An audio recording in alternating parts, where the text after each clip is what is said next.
Сәлем достар. Бүгінгі бейне түсірілімде $200 000 таратып берген блогер жайлы айтамыз.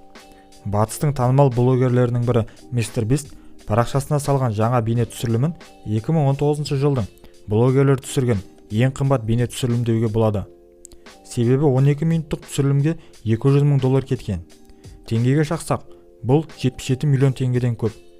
Бұл ақшаны қайда құртты деп жатқан шығарсыздар. Ютубер ақшаға мұқтаж болып сұрап келген адамдарға жай ғана $200 000 таратып берді. Ол үшін блогер командасымен шын банкты арендаға алды.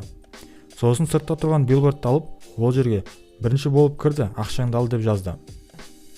Іште 10 шақты адам келген адамдарға ақша таратып берді. $500 керек па? $1000 керек па? Немесе $5000 керек па? Қол қойды ал. Адамдарды қызықтыру үшін адамдардың атын немесе қолын сызып қалдыруды, кейбіреулерінен қызықты сөз айтуды сұранды.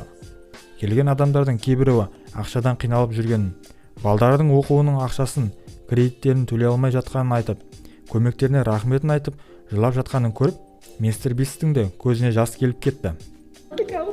He died the next day and they shot him back to life, and we've been trying to make ends meet and pay the bills and take care of our kids. Wow, I don't even know what to say. Міне нағыз эксперимент, нағыз шоу.